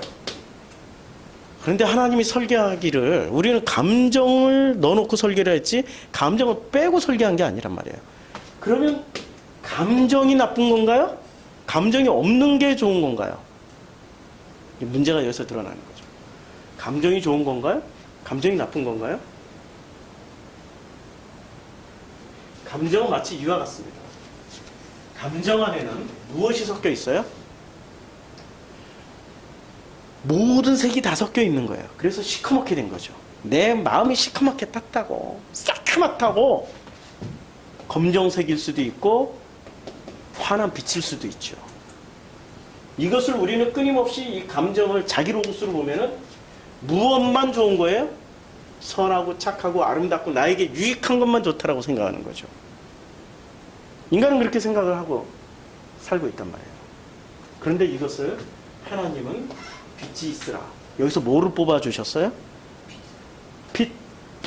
이 빛은 요한복음에 가면 하나님의 로고스를 통해서 보니까 역으로 그 하나님의 로고스를 통해서 보니까 이 모든 시스템이 뭐였더라? 사랑이었더라. 이렇게 사랑이라는 그 단어 안에는 내가 좋아하는 걸로만 가득 채워진 게 아니라 미움도 사랑이요, 분노도 사랑이요, 아픔도 사랑이요, 고통도 사랑이고 괴로움도 사랑이고 이 모든 게 사랑의 스펙트럼이 엄청나게 넓어지는 거예요. 사랑의 스펙트럼이 전부 다야, 전부 다. 내 감정 전부 다가 뭐였어요? 사랑하니까 미워하는 거고, 사랑하기 때문에 분노도 일어나는 거고, 사랑하기 때문에 너무너무 행복하는 거고, 사랑하기 때문에 화도 나는 거고, 불행하기도 하는 거고. 우리는 남녀의 관계, 연애할 때는 그렇게 좋았는데 결혼하고 났더니 아이고 그때부터 지옥이었더라. 뭘 못 배운 거죠? 사랑을 못 배운 거죠. 사랑은 오직 자기 유익을 구하는 거로만 생각을 하는 거죠. 사랑은 아니에요. 진짜 사랑은 나를 위해서 사는 사람들이 존재할 때 진짜 사랑하는 게 아니에요. 멍멍이를 사랑하는 사람과 멍멍이를 사랑하지 않는 사람의 결정적인 차이점은 이거예요. 멍멍이를 너무너무 사랑해. 근데 멍멍이는 일방적이야. 멍멍이는 자기 감정 다 내려놓고 내가 해주는 대로 반응을 준단 말이에요. 화를 내면은 으르렁거리고 너무 잘해주면 완전히 멍멍이는 행복해하고, 근데 인간은 잘해줘도 싫어하는 반응이 나올 수 있고 못해줘도 좋은 반응이 나올 수 있는 거예요. 사람하고 인간하고 결정적인 차이점은 자기 로고스를 가지고 있어요. 좀 자기 로고스가 나쁜 거냐? 자기 로고스가 있기 때문에 우리는 누구를 알 수 있어요? 상대방을 알 수 있어요. 자기 로고스를 가지고 있는 이 인간들이 제대로 된 자기 로고스를 가지고 있으면 그 다음부터 어떤 일이 벌어집니까? 자기 로고스가 하나님의 로고스로 바뀌면 어떤 일이 벌어질까요? 하나님의 로고스로 바뀌는 순간 이 세상은 세상이에요? 아버지의 땅이에요? 아버지의 땅이에요. 아버지의 땅이 되는 거예요. 아버지를 영접하는 순간 이 모든 우주는 아버지의 땅이고 내 속에 있는 이 감정들은 전부 다 누구의 거예요? 이게 놀라운 겁니다. 내가 가지고 있는 미움, 분노, 이 고통, 좌절, 실망, 이거 전부 다 누구 거예요? 아버지 거 맞습니까? 아멘. 아멘 한번 해보세요. 아멘. 너무 철저하게 훈련들을 받으신 거죠. 누구로? 예? 누구에 의해서? 종교에 의해서. 분리를 시켜버린 거죠. 누가 분리시켰어요? 종교가 바리새처럼, 분리주의자인 바리새처럼 분리를 시켜버렸어요. 하나로 보질 못하고 나에게 유익한 것만 사랑이고 나에게 불리한 건 사랑이 아니에요. 그래서 진짜 사랑은 어떤 사랑일까요? 받는 사랑일까요? 주는 사랑일까요? 둘 다 주고받을 때 행복해져요. 그걸 관계라고 해요. 주고받을 때 관계 형성이 돼요. 그런데 인공지능과 사람은 관계가 형성되나요? 안 돼요. 우리는 감정을 가지고 주지만 얘네들은 데이터로 분석을 할 뿐이에요. 그치요? 우리는 감정으로 진심으로 오라는 게 있는데 얘네들은 데이터를 가지고 1부터 100까지가 있으면 이 사람이 이게 50이고 1%라도 뭔가가 되면 줘요. 그런데 50대 50이면 혼란이 일어나. 삐리리릭 삐리리릭 결정을 못하겠다. 삐리릭 삐리릭. 근데 막 데이터가 꼬이기 시작하면서 왔다 갔다 1%라도 넘어가야 되는데 어느 쪽에도 1%도 안 넘어가는 거야. 근데 인간은 인간의 감정은 50%가 없어요.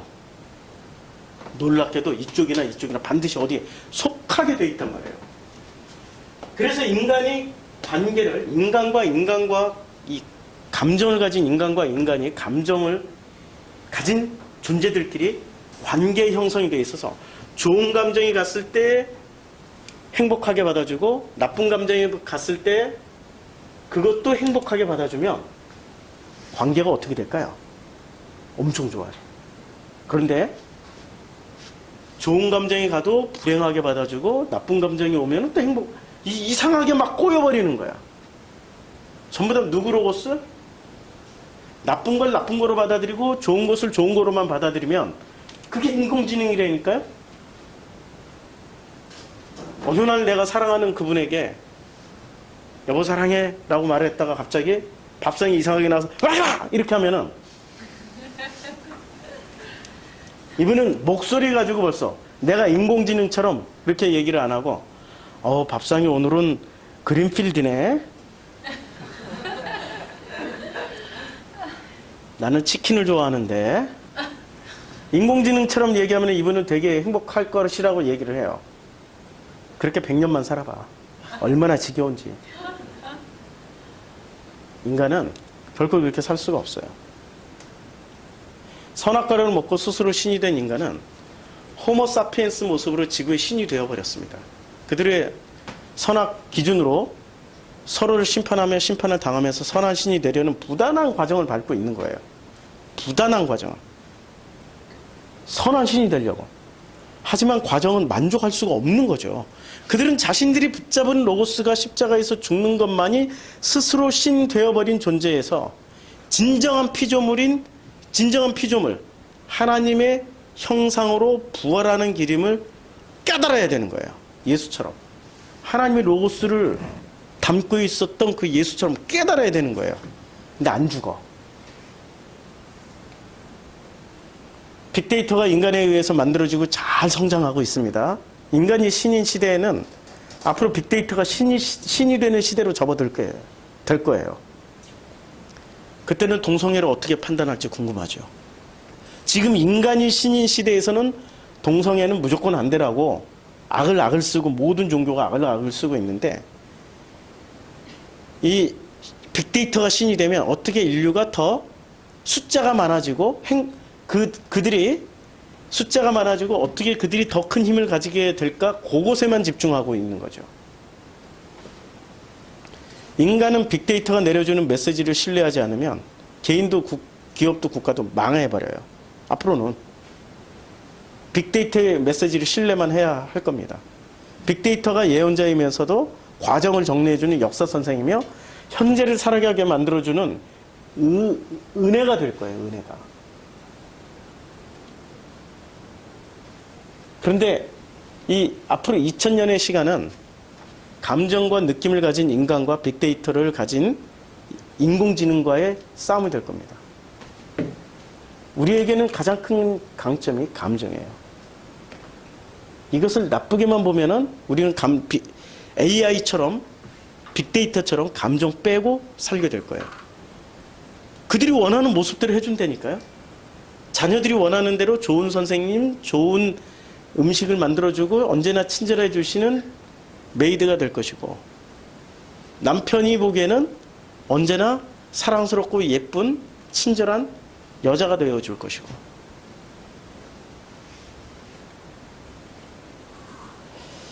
세월이 비껴간 제가 오랜 우리 신학대학교 동기라고 그래도 제가 나이 먹어서 들어갔으니까 우리 동기의 여성 동기들끼리 이렇게 만나서 사진 찍은 것을 봤어요. 그래서 제가 그렇게 글을 달았죠. 야, 세월에 비껴간 얼굴들이네. 하나도 안 늙었네. 이렇게 극찬을 해줬어요. 그랬더니 야, 목회를 하고 있는 그 여성 동무들은 반응이 없는데, 목회를 일찌감치 포기하고 그냥 세상을 살아가면서 먹고 살기 위해서 그렇게 노력을 하고 있는 그 여성 동무가 이렇게 댓글을 달았더라고요. 세월이 비껴간이라고 했더니 세월이 잘 빚어준 이라고 답을 했어요. 와, 이거는 어떤 깨달음이 있는 단어예요. 지금 깨달음이 있는 말이에요. 빅데이터는 업데이트만 하면 돼요. 근데 인간의 업데이트는 정보를 넣어주는 게 아니고 경험을 통해서, 체험을 통해서 깨달아가는 겁니다. 이 데이터하고는 완전히 다른 경로예요. 경험이라는 걸 하게 되는 거죠. 그 경험을 나는 비껴가기를 원했는데 이 친구는 경험을 통해서 빚어졌다라고 말을 하고 있는 거죠. 그게 하나님이 우리에게 주신 선물입니다. 세상을 살아가는 것, 왜 살아야 되는지를 아십니까? 경험을 쌓기 위해서 살아가는 거죠. 이 경험을 통해서 영생으로 건너가기 위해서. 이 과정까지 이해가 되시죠? 유대교인은 예수를 유대교인으로 인정을 했어요. 이렇게 랍비나 주여, 선생님으로 불렀던 거죠. 주여라는 말은 아도나이예요. 그러니까 아도나이가 얼마나 혼탁해졌는지 2000년 전 예수 시대로 거슬러 올라가면 아무나 아도나이였잖아. 무슨 황제도 아도나이였고 예수도 아도나이였고 하나님도 아도나이였고. 예수 사후 제자들은 정말 지금 기독교인들은 예수는 분명히 유대인이었어요. 사도들도 유대인이었어요. 우리들은 지금 우리 기독교인들은 유대인들이 유대인으로 받아줍니까? 안 받아주죠. 철저주 원수죠. 유대교를 회방하는. 이게 어디서 쌓인 거예요? 빅데이터가 아니라 경험상 쌓인 거예요.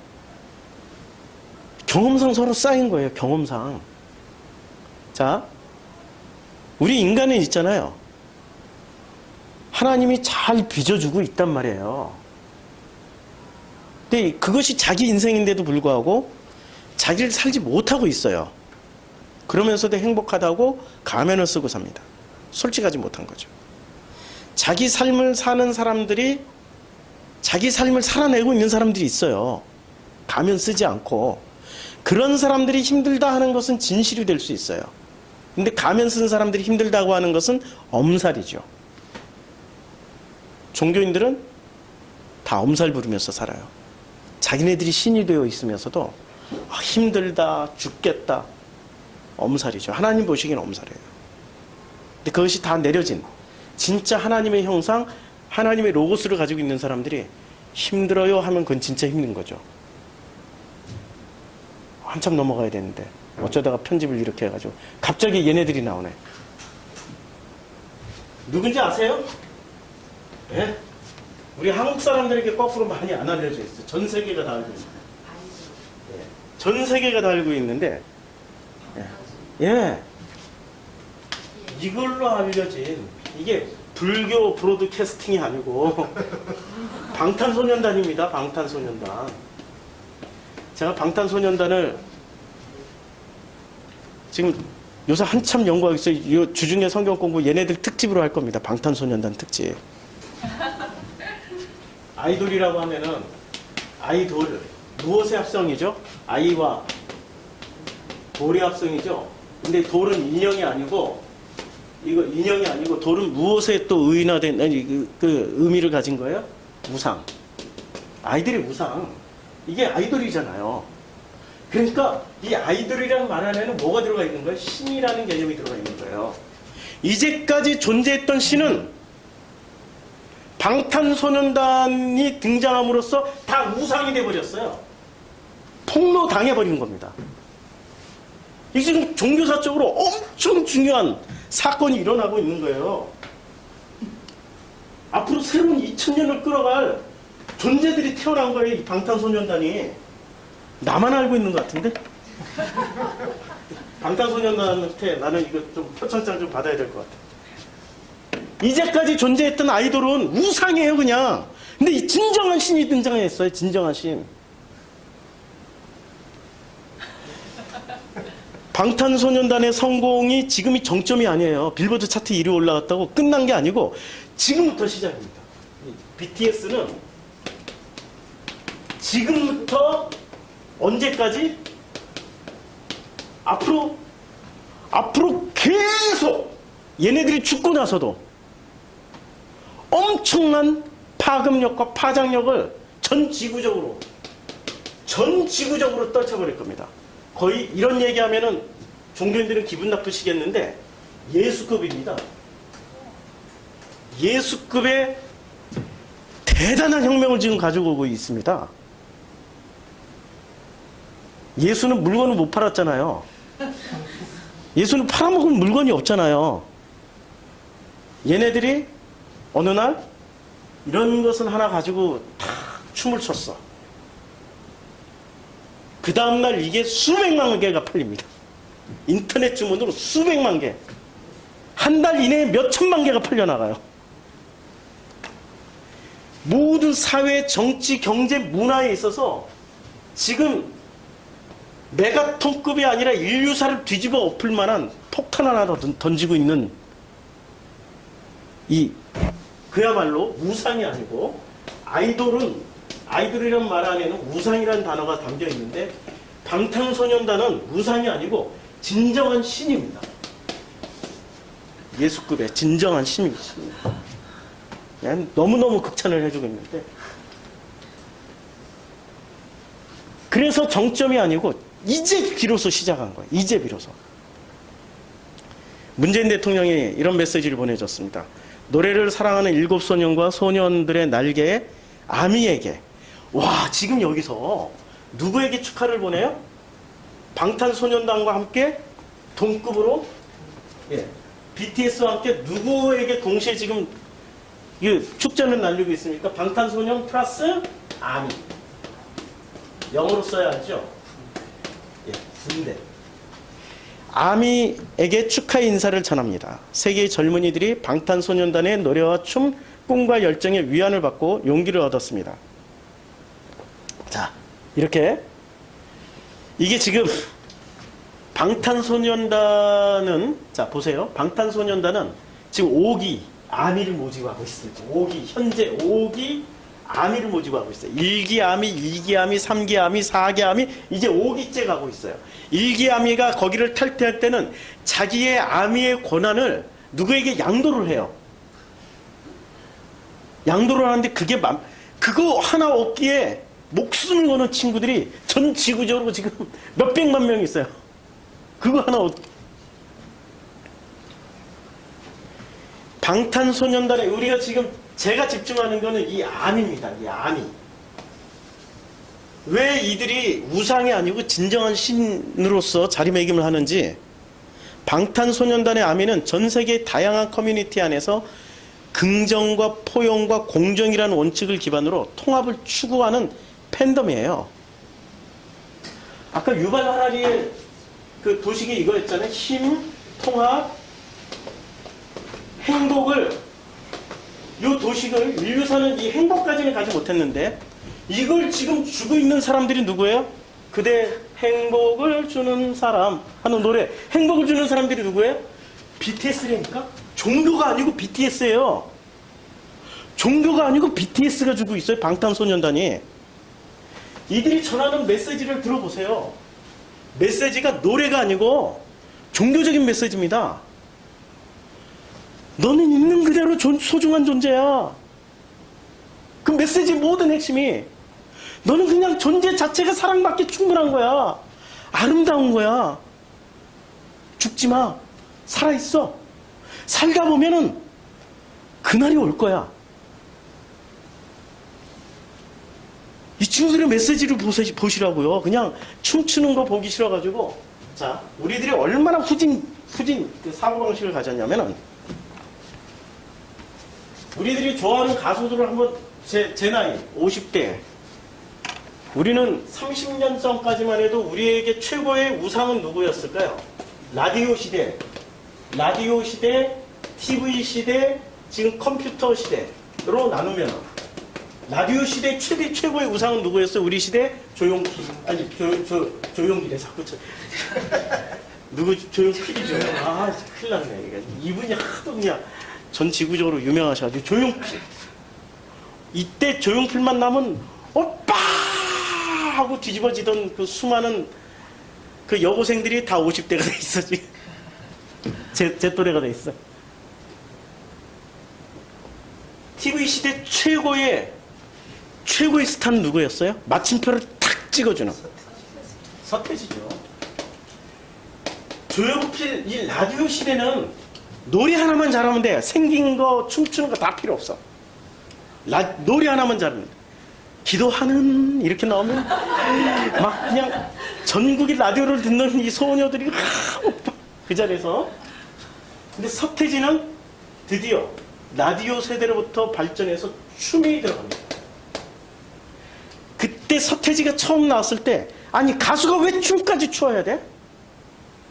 그게 굉장한 논쟁이었어요. 가수는 노래만 잘하면 됐지 왜 춤까지 잘 춰야 돼? 무슨 사고방식? 라디오 시대의 사고방식을 가진 평론가나 비평가들을. 그때 무슨 그 평론 임백천이가 뭐 이런 있었잖아요. 평론가 엄청 혹평했어요. 근데 서태지가 무엇을 열었습니까? 텔레비전 시대를 마감하면서 컴퓨터 시대에 어떤 하나의 길을 확 열어버린 사람이 서태지였어요. 이때부터 서태지부터 우리나라의 그 K-팝이라고 그러죠. K-팝이 서서히 세계화가 되기 시작합니다. 라디오 시대까지는 세계화라는 꿈도 못 꿨어요. 일본만 진출해도 막 대단하다라고. 이때 일본의 이 라디오 시대 대표적인 스타 중에 일본에 진출해서 대박 성공을 거뒀다는 분이 누구시죠? 예? 여자 가수 있었잖아요. 몇몇 가수들이 갔었잖아요. 몇몇 가수들이 갔었지만 일본에 가서 그만큼만 해도 대박 성공이라고 했는데 서태지 이후부터 뭐 꿍따리 샤바로 시작해가지고 대만에 가더니 그 다음에 소녀시대가 나오고 그 다음에 원더걸스가 나오면서 빌보드 차트에 올라갑니다. 원더걸스. 이때 뭐 H.O.T 나오고 뭐 잭스키스 나오고 공부 엄청 했습니다. 이 방탄소.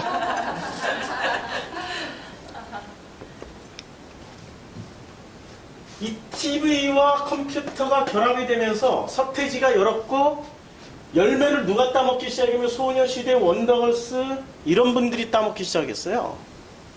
그런데 이 열매의 마지막 하이라이트, 컴퓨터 세대의 마지막 방점을 찍으신 분이 누구신지 아십니까? 예? 마지막 방점을 찍으신 분이 이건 마지막이에요. 그냥 새로운 세대를 열지 못하고 누가 찍어주셨냐면은 싸이가 강남 스타일 싸이가 방점을 탁 찍어주셨어요. 근데 그 이상이 없었어. 왜 그 이상이 없었을까? BTS를 보면 압니다. 그 다음에 BTS는 이 모든 라디오 세대, TV, 컴퓨터 세대를 합친 것을 완전히 뛰어넘었어요. 차원이 다르게 뛰어넘었어요. BTS는. 완전히 BTS 특집이네. 자, 이 아미의 이걸 한번 읽어볼게요. 이제 점 찍고 우리 방탄소년단 아미는 다음을 서약합니다. 방탄소년단의 꿈, 메시지 그리고 목표를 인정합니다. 1. 우리는 팬덤 안에 다양성과 인간성을 포용합니다. 1. 방탄소년단과 방탄소년단 아미의 사랑과 행복을 증진합니다. 목표가 어디 있어요? 그와 우리의 사랑과 행복을 증진합니다. 예수를 통하여서 우리가 예수와 함께 사랑과 행복을 증진하길 원하고 있단 말이에요. 근데 이전에 이 팬그룹은 팬덤이라고 이 팬그룹은 그렇지 않았어요. 경쟁과 시기와 질투와 내가 붙잡은 이 신만이 최고라고 남의 신을 깎아내리는 우상 수준으로 살았다니까요. 근데 지금 아미는 달라요. 자, 통합, 평등 그리고 팀워크를 지지합니다. 그래서 인종주의, 증오 그리고 미성숙함을 반대하면서 공감과 존중의 가치들을 실천합니다. 미디어 및 일반 대중과 긍정적인 관계를 맺습니다. 방탄소년단이 꽃길을 걸을 수 있도록 평화롭게 도웁니다. 팀워크는 꿈을 이룹니다. 지금 여기서 뭐가 나왔어요? 한 팀이 되는 거예요. 이걸 이제까지 제가 설교했던 뭐죠? 우리가 되는 거예요. 이제까지 방탄소년단은 한국에서는 유명하지도 않았어요. 그리고 이제까지 성공하려면 한국에서 연예인으로 성공하려면 어디에 소속되어 있어야 돼요? 세 군데 중에 하나가 소속되어 있어요. YPJ 혹은 무슨 SM이나 JYP에 이런 세 군데 중에 하나에 소속되어 있어야 메이저가 될 수 있어요. 성공할 수 있다니까요. 근데 여기는 방시혁이라는 이게 히트인가요? 뭐 비트인가요? 빅히트. 빅히트의 이 창시자입니다. 자본금도 없이 시작을 했어요. 그래서 방탄소년단 멤버들을 이렇게 진짜 메이저에서 찾은 게 아니에요. 지방을 다니면서 마이너리티 중에서 찾았어요. 이들은 아픔을 알아요. 이들은 소수의 아픔을 아는 거예요. 그래서 이들이 지난 시간 걸어왔던 길은 애초에 방송 출연 생각 안 하고 유튜브에 꾸준히 자기네 것을 올립니다. SNS를 활용합니다. SNS를. 자, 우리는 SNS를 활용하는데 SNS를 어떤 식으로 써먹고 있죠? SNS를 우리는 페이스북을 왜 하죠? 유튜브를 왜 하죠? 자기 자랑하려고 써먹잖아요. 자기 자랑하려고. 방탄소년단은 자기 자랑을 하려고 써먹은 게 아니라 SNS를 통해서 무엇을 하냐면 자기 것을 표현하는 걸. 자기 자랑이 아니에요. 자기의 형상을 이렇게 써놔야죠. 형상을. 자기의 형상을 표현하고 공감을 통해서 나눔을 통해 가지고 우리가 되는 길을 선택을 해버린 거예요. 어떤 일이 벌어집니까? 공항 외부의 질서 다 같이 함께. 이게 아미들의 행동 강령들이에요. 방탄소년단이 어디에 뜬다 그러면은 아미들끼리 쫙 이게 돌아요. 뭐 자발적으로 하는 거예요. 무슨 기획사에서 해주는 것도 아니고. 공회에서 방탄소년단을 마주한다면 방탄소년단의 동행에 문제가 없도록 안전거리를 지켜주세요. 손과 손을 서로 잡고. 얘네들이 이거 너무 밀착하는 사람이 있다면 조심스레 하지마 이게 조심스럽게. 방탄소년단과의 신체 접촉은 금지해주세요. 원래 팬그룹은 어떻게 돼요? 막 가서 얼굴에다 머리카락이라도 하나 뜯어오고 일평생 간직하고 싶어 하는데 거리를 유지해주세요. 상대방의 동의 없는 일방적인 접촉은 성추행에 해당됩니다. 공항은 방탄소년단과 아미들만의 공간이 아니라 모든 사람들이 사용하는 공공장소입니다. 이제까지 존재했던 라디오 시대, 텔레비전 시대, 컴퓨터 시대에 존재했던 팬들은 어떻게 돼요? 그들의 신을 위해서 그들의 신을 선택했기 다른 사람들은 안중에도 없었던 거예요. 뭐가 엄청 바뀌어가고 있는 거예요. 자, 그래서 2017년대 한국인이 가장 많이 트윗한 키워드가 사회에서는 문재인이었습니다. 2017년 통틀어서 1위가 음악에서는 방탄소년단이었고 엔터테인먼트는 마마였어요. 이 다 지금 방탄소년단과 관련되어 있습니다. 그런데 이 1위가 서로 달라요. 문재인이 1위 돼 있고 방탄소년단이 1위가 돼 있는데 이미 방탄소년단은 세계 트윗의 넘버 1이 돼 있는 거예요. 한국에서만 1위가 아니라 세계 1위가 돼 있는 거예요. 방탄소년단 안전을 위한 미국 팬들의 프로젝트. 잘 보세요. 다 손잡고 지금 있잖아요. 이게 다 손잡고 있고 미국 팬들이 지금 백인 애들이 흑인 애들이 스스로들 누군가를 지켜내고 있는 거예요. 이 중국 반응, 방탄소년단이 북미 유럽 공연할 때 단시간. 방탄소년단이 공연 발표를 하면은 몇 달 전부터 이 친구들은 그 표를 사기 위해서 계속 스탠바이 하고 있어요. 그리고 표 판매 시작하면은 10분 안에 다 끝납니다. 전 세계가. 표 한 장 구한 사람은 마치 천국행 티켓을 사는 것 같은 감동과 감격으로 우리 성경 공부 때 제 동영상 보여드릴게요. 해외 반응은 방탄소년단을 조롱한 멕시코 MC가 있었어요. 그들을 뭐로 후드려 패냐면 소셜미디어로 후드려 패고 있습니다. 결국 걔네들이 바뀌어요. 누구 때문에 바뀌어요? 아니. 온갖 헌신을 다합니다. 자, 이 방탄소년단이 어느 정도냐면 이들은 이 암이랑 호흡하기 위해서 빌보드에 1위를 하고 나서 파티를 하는데 보통은 자기네들끼리 파티를 하잖아요. 그게 아니고 이들이 각자 다 흩어져가지고 이들이 아미가 돼가지고 아미가 돼서 그들 속에서 함께하고 있습니다.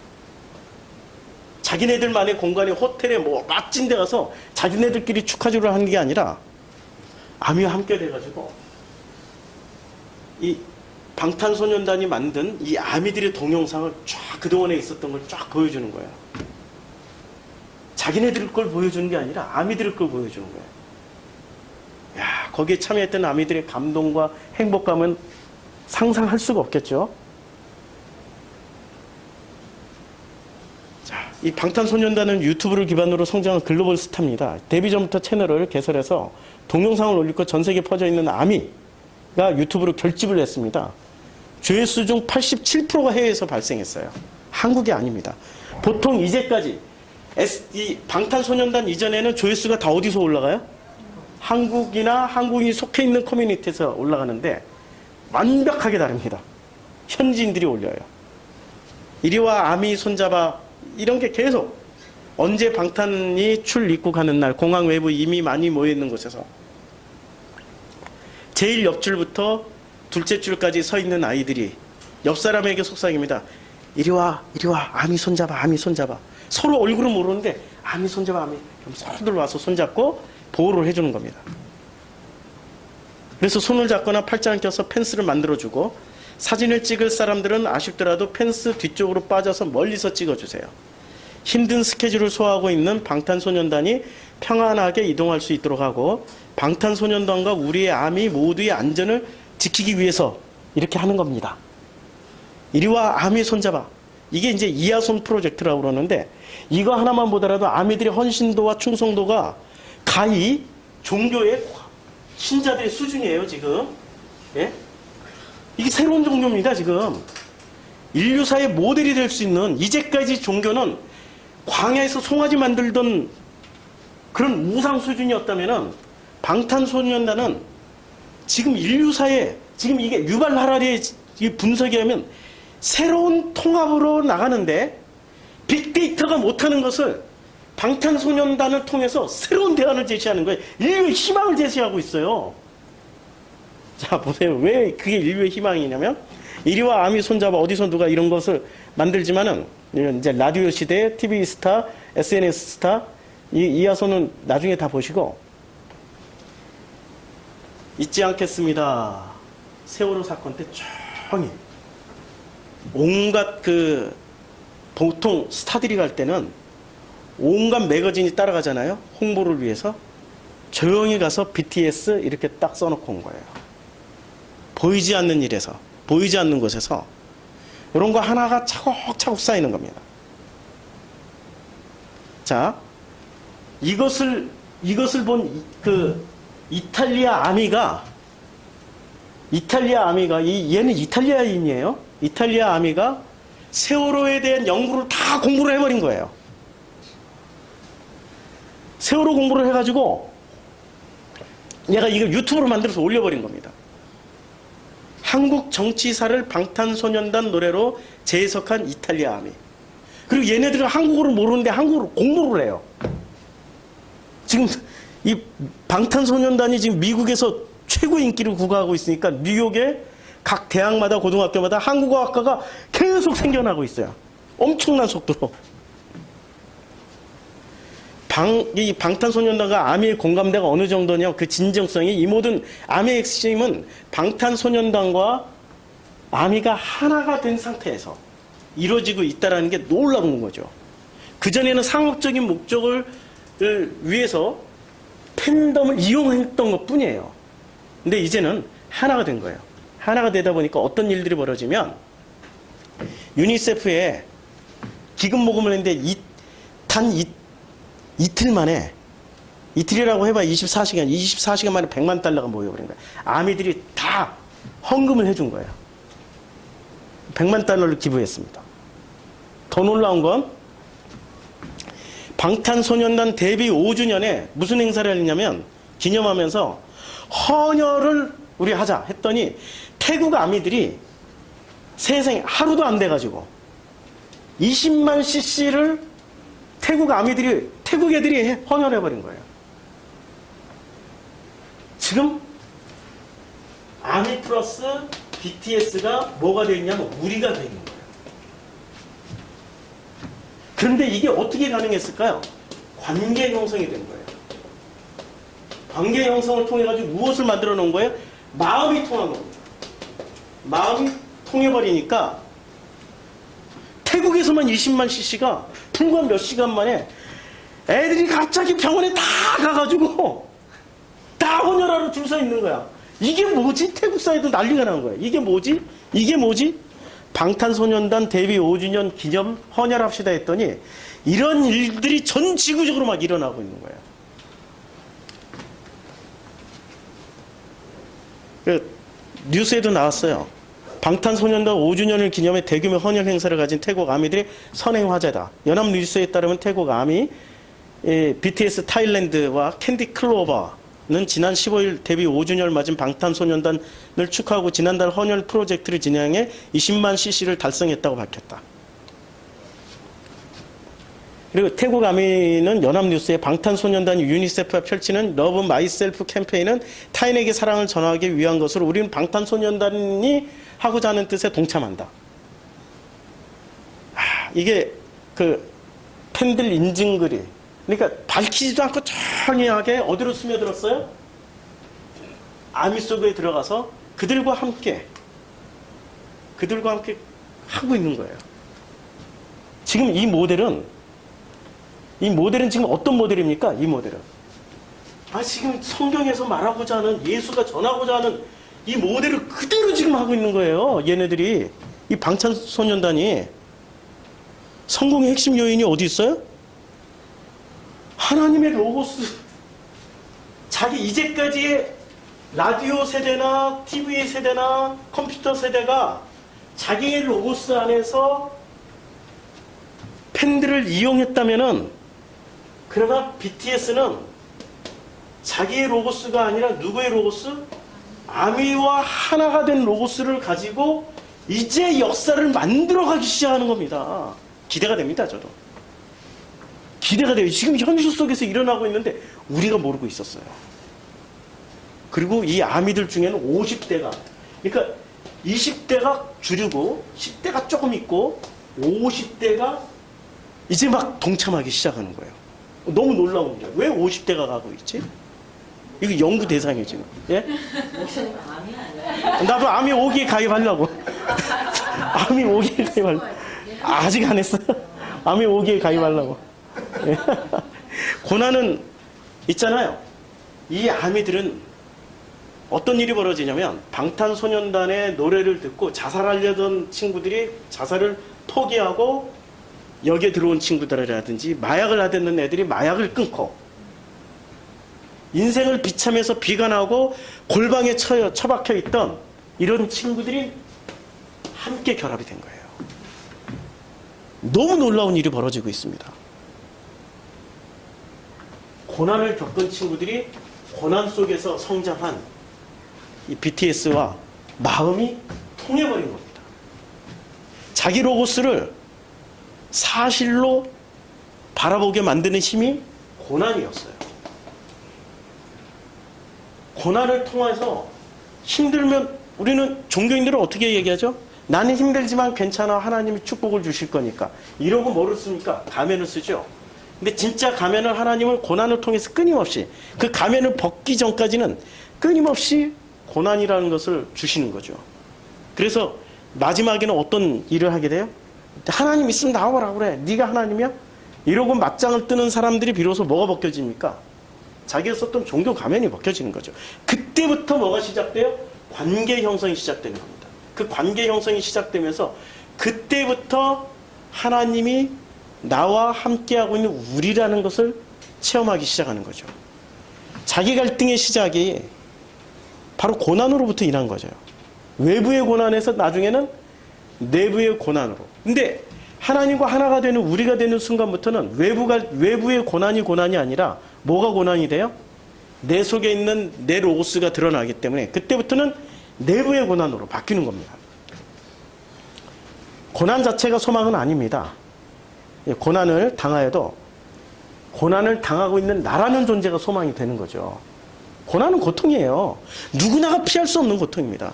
근데 고난을 경험하는 나는 고난은 대해야 하는 태도에 따라서 고통도 고통을 넘어서는 소망도 체험이 가능해지는 거예요. 나라는 존재가 이제는 나라는 로고스가 내려지게 되면 하나님의 로고스로 채워지면 재석이 된다는 얘기입니다. 고난도 고통도 이제는 소망으로 믿음으로 사랑으로 재석이 된다는 겁니다. 이게 하나님이 우리와 함께 하시는 증거물입니다. 우리 주중에 성경 공부 중에 무더위 쉼터 방탄소년단 특집할 겁니다. 오늘은 조금밖에 안 했기 때문에 이게 어설프게 소개가 된 것 같아서 우리 BTS에게 미안하고 좀 더 잘 소개를 해주고 싶어요. 아미들한테도 미안하고. 예. 아니, 그들이 몰라도 돼요. 이 아미들은 다 찾아냅니다. 놀라운. BTS가 뭘 이렇게 탁 뜨면은 순식간에 전 세계 이 아미들이 1,800만 명입니다. 상상도 못해요. 하나의 웬만한 국가의 인구보다 많아요. 그들이 이렇게 하는 데는 마음이 통하는. 이제까지 아이돌은 우상이 없다면 진정한 신으로서 이 방탄소년단은 그들과 마음이 통하는 소통을 통해서 관계 형성을 통해서 우리로 함께 만들어져 가고 있습니다. 이게 빅데이터가 지배할 세상에 새로운 대안이 될 겁니다. 아미 얘기하다가 기도합시다 하려고 그러니까 좀 이상하긴 해도 어쩔 수 없죠. 지금 현실 가운데서 일어나고 있는 종교가 못하는 일을 지금 이들이 하고 있어요. 종교는 반성해야 됩니다. 기도하겠습니다. 아버지 하나님, 참 고난 가운데서 피어난 좌절과 절망 가운데서 그 지방의 어느 촌구석에서 어떻게 하지? 어떻게 꿈을 펼치지 했던 그들이 이제는 세계적인 그룹이 되었습니다. 초심을 잃지 않고 그들이 나가는 것처럼 우리 프로슈크마이도 초심을 잃지 않고 끝까지 우리로서 우리가 되어서 아버지의 로고스가 우리 안에서 충만해질 때까지, 그래서 아버지의 은혜와 진리가 충만한 가운데 아버지의 영광이요 아버지의 모든 것을 보여줄 수 있는 저희 프로슈크마이가 될 수 있도록 축복하여 주시옵소서. 예수님의 이름으로 기도드렸습니다. 아멘.